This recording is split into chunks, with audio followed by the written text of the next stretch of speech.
जो इस राज्य के अधिकारी हैं, केवल उन्हीं के कान है। बंसी कौन है? हमारे भोले बाबा।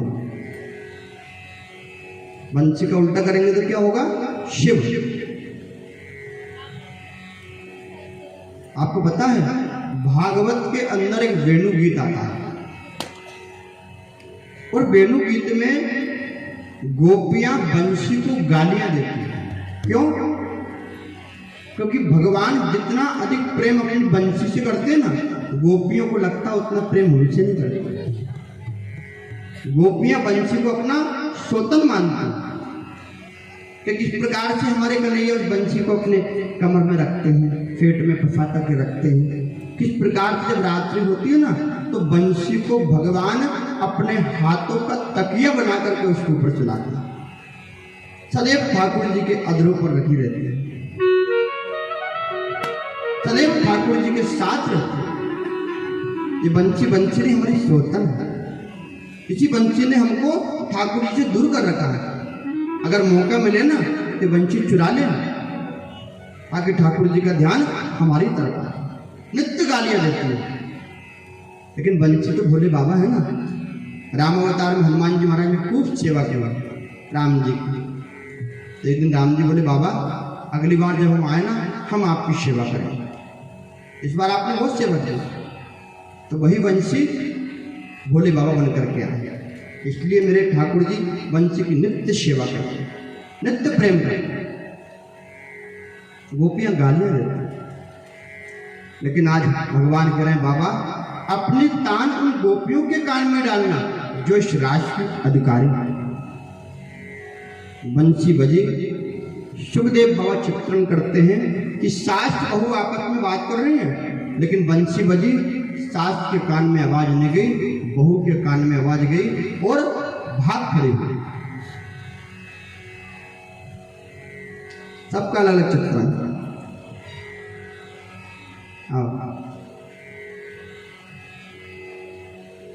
सबका अलग अलग चित्रण है। एक गोपी गाय धोने के लिए जा रही थी, और जैसे बंसी की कान पड़ी, तान पड़ी कान में, इधर राजा तो भगोनी को फेंक करके और भाग। एक गोपी श्रृंगार कर रही है, एक आंख में काजल लगाया, दूसरे में लगाने वाली थी, बंसी की आवाज सुनी, भाग खड़ी। एक गोपी जा रही थी, उसके पतिदेव ने उसको देख लिया और हाथ पकड़ के उसके कमरे में बंद कर दिया, बाहर से कुंडी लगा दी। उसे ठाकुर जी के लिए इतनी विरह वेदना हुई, इतने विरह हुआ, इतना विरह वेदना हुई कि वो भगवान के चरणों का ध्यान लगा करके बैठ गई और दिव्याति दिव्य शरीर बनाकर के सबसे पहले मधुबन पहुंची। परीक्षित जो पड़े बोले, महाराज दिव्याति दिव्य है? बोले हाँ, ये गोपियां केवल ठाकुर जी को पाने के लिए जन्म लिया है, इनका उद्देश्य और कुछ भी नहीं। जो शरीर पाकर के ये आई है, उसमें केवल ठाकुर जी को पाने का उद्देश्य है। भगवान की बंसी मधुबन के अंदर बजी, लाखों गोपियां आई, कुछ इधर से कुछ इधर से चली आई। भगवान ने सबसे पहले स्वागत किया है गोपियों का। सबसे पहले स्वागतम ते महाभाग प्रियम किम करवाणि वा ब्रजनस्या नामयं कच्छे ब्रूता गमन कारणम। गोपियों, आपका स्वागत है। लेकिन स्वागत तो कर रहे हैं भगवान, लेकिन परीक्षा भी कर रहे हैं, क्योंकि भगवान का महाराज है। हम जब 20 रुपए का मटका खरीदते हैं बाजार से, तो उसको भी बजा के देखते हैं कि कैसा है। ये तो भगवान का महाराज है। ये गोपियां आई तो हैं, लेकिन इनका वैराग्य कितना उच्च कोटि का है, ये देखना पड़ेगा। तो भगवान गोपियों की परीक्षा ले रहे हैं। अरे गोपियों, आपका स्वागत है। पर एक बात बताओ, आप यहाँ इतनी रात में इतने घने जंगल में क्यों आई? आने का कारण क्या? गोपियों को लगा कि पहले वचन दिया, समय आया तो बंसी बजा करके हमको बुला लिया, अब आ गए तो पूछते कि क्यों बुला, क्यों आई, कारण क्या? भगवान बोले ओह, लगता है घर में पतिदेव से झगड़ा हो गया, पतिदेव से झगड़ा हो गया इसलिए सब घर छोड़ के आई। चांचल जीवन में अक्सर ऐसा होता है, जहां पति से झगड़ा हुआ वहां उठाया सूटकेस अपना, जमाए बढ़िया कपड़े और जा रहे हैं मायके। बताते तुमको मायके जाकर तब आएंगे ना हमारे भैया पापा, सब बता देंगे आपको। होता ये अच्छी बात है। अगर आप लोग ऐसा करते हो ना तो आपके करवा चौथ का व्रत करने का कोई मतलब नहीं। क्या मतलब? पति को शास्त्रों में परमेश्वर का रूप दिया और आप परमेश्वर से झगड़ा करके मायके जाके बैठ जाओ, दुनिया भर की धमकी दो, क्या सही है? बोलो जय श्री कृष्ण। अगर आप ऐसा करते हो तो आपके करवा चौथ का व्रत करने का कोई मतलब नहीं। क्या एक ही दिन के लिए पति पूजा करने के लिए होता है? उसमें भी तुम्हारा स्वार्थ होता है कि करवा चौथ आएगी तो बढ़िया बाजार से नई नई साड़ी दिलाएंगे, साड़ी लेना इसलिए व्रत कर रहे हो, वो कोई काम थोड़ी। वो टीवी देख देख के सब बिगड़ गया। टीवी में चालू हो गया ना करवा चौथ का व्रत करना है तो पतिदेव बढ़िया टीवी में जा रहे हैं, बढ़िया सुंदर हार दिला रहे हैं, साड़ी दिला रहे हैं। उनको देख देख कर हम झगड़ा पीड़ते हैं अपने पति को। देखो आज करवा चौथ है, अगर आपने साड़ी नहीं दिलाई ना तो आपके नाम का व्रत नहीं करूंगी, आपकी उम्र कम हो जाएगी। पतिदेव बोलते बेचारा उम्र कम हो, इससे अच्छा तू बाजार जा। वो कहीं 3000 की साड़ी की जगह 3500 की साड़ी पसंद आ गई, पतिदेव ने कहा देख 500 कम है, 3000 की ले ले। तो 3000 की ले तो लेगी और पूरे दिन मुंह फुला करके घूमेगी, पूरे दिन। मैं अपनी मर्जी से तो कुछ कह नहीं रहा हूं, देखा है मैंने कई जगह होता है। लेकिन जिस दिन परमेश्वर का दिन है उस दिन तुम इस तरह से करोगे तो ऐसा व्रत करने का कोई मतलब नहीं। मैं मना करूंगा आपको, ऐसी करवा चौथ का व्रत कभी मत करना, कोई भी व्रत मत करो। प्रथम दिन का निवेदन, व्रत करने से ठाकुर जी नहीं मिलते, व्रत करने से ठाकुर जी मिलते, भूखे रहने से ठाकुर जी मिलते, तो फिर क्या? पति देव से झगड़ा करना और फिर उनको तमाम बातें सुनाना वो ठीक नहीं। तो भगवान इस बात का अनुभव कर रहे कि गोपियों, लगता तुम्हारा निश्चित रूप से झगड़ा हुआ है और झगड़ा हुआ है इसीलिए तुम यहाँ वन में आए। तो गोपियों ने नामे श्रीनादे बोलने महाराज हमारा कोई झगड़ा नहीं है। तो देखो इतने घने जंगल में जब तुम आई हो, लोगों ने देख लिया, अर्धरात्रि में जंगल में हो तो बदनाम हो गया। गोपियों को इतना क्रोध आया भगवान की बातों से, गोपियों ने नाम श्रीला दिया, अपने पैर के अंगूठे से धरती को कुरेदने लगे क्रोध में कि भगवान ऐसा क्यों कह रहे हैं कि बुलाया है इस तरह से और आप कहते कि क्यों आए।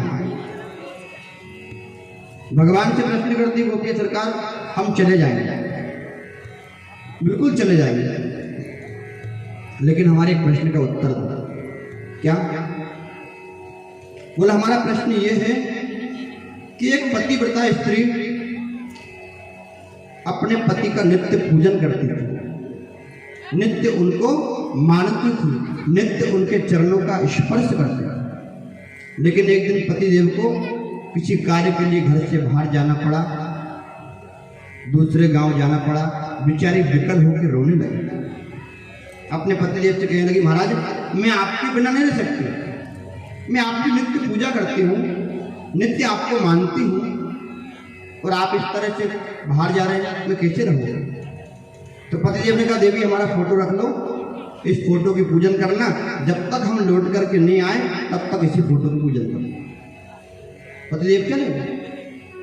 कुछ समय के बाद जब पतिदेव लौटे, दरवाजा खटखटाया, उस समय उनकी पत्नी पतिदेव की फोटो का पूजन कर रही थी। गोपियां भगवान से पूछ रही, बोले सरकार अब बताओ, वो अपने पतिदेव का पूजन छोड़े ये दरवाजा खोलने के लिए जाए। भगवान बोले इसमें सोचने वाली क्या बात है? वो फोटो तब तक के लिए था जब तक असली पति ना आ जाए। जब असली पति दरवाजे पे आ गया है तो फाटक खोलना चाहिए, जाना चाहिए। गोपियां बोली तो महाराज हमारा भी फैसला हो गया। क्या? बोले जो संसार के जो पति हैं वो फोटो के समान ही महाराज। जब आपको पाने के लिए हमने जन्म लिया है, आपका दर्शन करने के लिए हमने जन्म लिया है, तो आप भी हमें हमारे पति हो, हमारे परमेश्वर हो। जब सच्चा परमेश्वर सामने खड़ा है तो वो नकली फोटो को पूजन करने के लिए काय को ले जाए?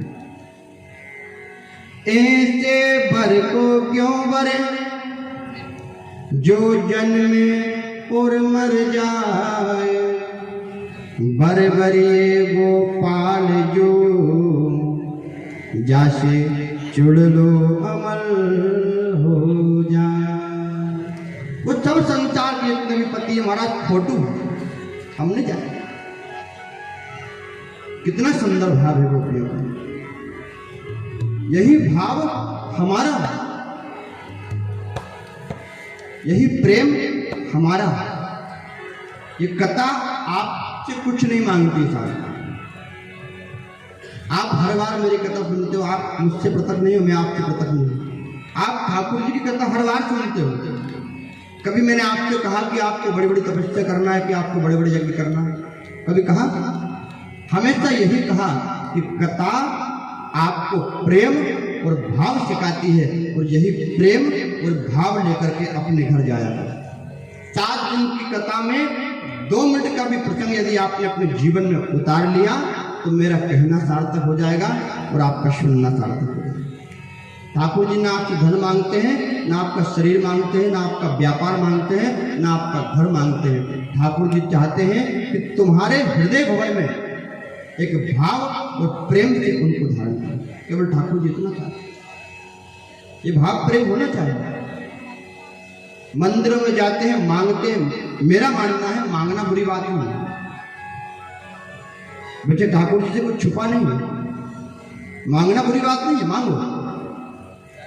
लेकिन जो मांग दिया है ठाकुर जी ने, उसका एहसान भी, उसकी कृपा भी सदैव मान करके रखो कि हाँ जो कुछ तूने दिया है वो तेरी कृपा है। इस जगत को देख करके जगदीश का सदैव स्मरण करो। जिसने संसार को बनाया है सदैव उसका स्मरण करो। ये सूर्य, ये चंद्रमा का बैलेंस किसने बनाया है उसका ध्यान रखो। हम किसी चित्रकार की जब पेंटिंग देखते हैं तो पेंटिंग को देख करके चित्रकार का स्मरण स्वाभाविक हो जाता है कि फलाने चित्रकार ने पेंटिंग बनाई। उसी प्रकार इस जगत को देख करके तो जगदीश का स्मरण नित्य करो, सदैव करो। अगर स्मरण नहीं करोगे, एक स्त्री थी जिसकी नई नई सगाई हुई, और नई नई सगाई हुई तो उसके पति देव ने उसके लिए नाक की एक नथनी भेजी थी। उस नथनी को देख करके बड़ी प्रसन्न हो रही थी और अपने सखियों को बता रही थी, देखो मेरे होने वाले पति देव ने कितनी सुंदर नथनी भेजी है, देखो। तो पीछे से चले आ रहे थे सूरदास जी ने उन सखियों के उन बच्चों को सुना कि नथनी को देख करके अपने पतिदेव को याद कर रहे हैं। तो सूरदास जी ने एक ही बात कही कि नथनी दीनी यार ने, कि नथनी दीनी यार ने तो चिंतन बारंबार, और नाक दी करतार ने उसको दिया विशाल। नथनी किसने दी याद है, और जिस ठाकुर जी ने ये नाक दी उसका ध्यान नहीं, जिस ठाकुर जी ने ये कान दिए उनका ध्यान नहीं, जिन ठाकुर जी ने ये हाथ दिए उनका ध्यान नहीं। अगर ठाकुर जी नाक में देता तो नथनी कहाँ पहनते बताओ? अगर ठाकुर जी हाथ देते तो घड़ी कहाँ पहनते बताओ? अगर ठाकुर जी चेहरा नहीं देते तो ये लिपस्टिक, ये पाउडर कहाँ लगाते बताओ?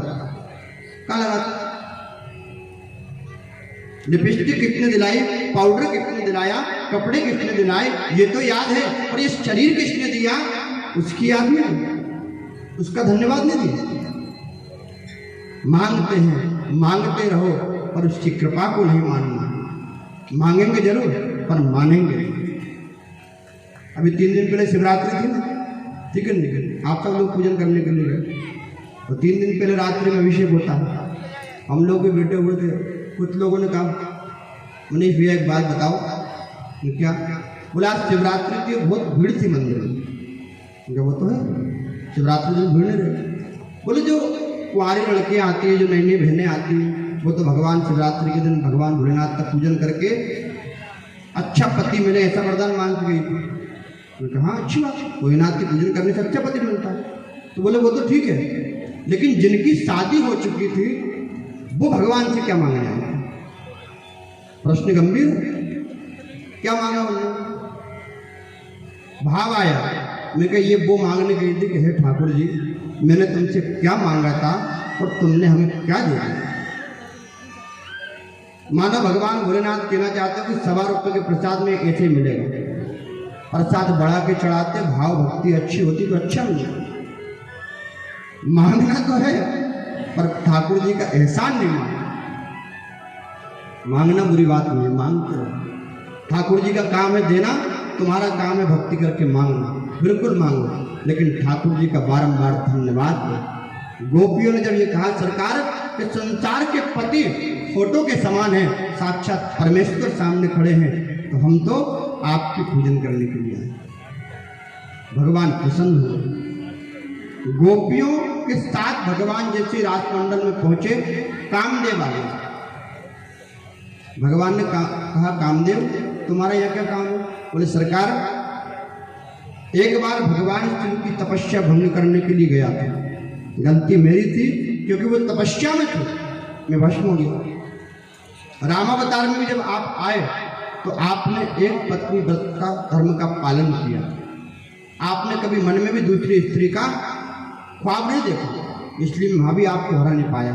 लेकिन यहाँ आप असंख्य गोपियों के साथ में हो और आप गोपियों के साथ रमण करते हो, माखन चोरी लीला करते हो, उनके वस्त्रों को चुराते हो, और यहाँ आप रास करोगे, काम तो आएगा सरकार, क्यों नहीं आएगा? भगवान बोले अगर ऐसी बात है, तुम हर बार हारे हो, तो मैं तुम्हें वचन देता हूं कि अगर मैं इन गोपियों का स्पर्श भी कर लूँ ना, तो तुम्हारी जीत होगी और मुझे कोई नहीं मानेगा, तुम देवता के रूप में पहुंच जाओ। कामदेव को लगा मैं तो जीतूंगा तो सही, क्योंकि भगवान गोपियों के साथ में। बोले महाराज 5 बाण चलाऊंगा और निश्चित रूप से आपको हराऊंगा। भगवान ने कहा ठीक है। मेरे गोविंद जैसे ही राजमंडल में पहुंचे, रास प्रारंभ हुआ, लाखों गोपियां एक गोविंद। आप जब घर में पंखा चलाते हो ना, पंखा चलाते हो, तो पंखा जब चलता है तो धीरे धीरे उसकी हम एक एक पंखड़ियों को देख लेते कि ये घूम रही है, लेकिन पंखा जैसे स्पीड पकड़ेगा उसकी पंखड़ियां आपको दिखाई नहीं देगी। उसी प्रकार जब गोविंद ने राज प्रारंभ किया, लाखों गोपी एक कृष्ण, राज प्रारंभ हुआ तो एक एक गोपी एक कृष्ण, और जब महाराज प्रारंभ हुआ तो वहां गोपियां थी नहीं, सारी की सारी गोपियां कृष्ण बन गई, सारी की सारी। और गोपियां थी सारी की सारी कृष्ण बन गई। जब सब कृष्ण थे तो भगवान स्पर्श करते किसको? साष्टांग कामदेव भगवान के चरणों में लेट गया। बोले सरकार ये क्षमा है, मेरे गोविंद योगेश्वर। हाँ, काम का कोई काम नहीं, तो जीवात्मा और परमात्मा का मिलन है। भगवान ने आशीर्वाद दिया और यही कामदेव आगे चल करके भगवान का प्रथम पुत्र बनकर के आया है, जिसका नाम था प्रद्युम्न। राज प्रारंभ हुआ तो गोपियों को अभिमान हुआ, अंदर अहंकार आ गया कि भगवान कभी उनका पसीना पोतने लग जाते, कभी उनके चरणों की सेवा करने लग जाते। तो गोपियों को लगा कि भगवान हमारी सुंदरता पर रिझ गए, और जहां आता है अभिमान वहां से खिसक जाते हैं भगवान। राजा रानी को लेकर के राजमंडल से मेरे गोविंद अंतर्ध्यान हो गए, गोपियां विकल हो गई। इधर राधा रानी के साथ भगवान आगे चले जा रहे थे।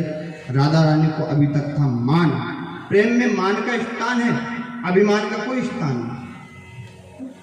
अभी तक मान था और राधा रानी को लगा कि शायद मेरी सुंदरता पे रीझ गए ठाकुर जी, सबको छोड़ करके मुझे लेकर के आए हैं। तो वहाँ था अभिमान, और जैसे अभिमान आया भगवान वहां से भी अंतर्ध्यान। राधा रानी मूर्छित होकर गिर पड़ी। गोपियां ढूंढती ढूंढती भगवान का पैरों का अन्वेषण करते हुए चली जा रही हैं। भगवान के प्रेम में विकल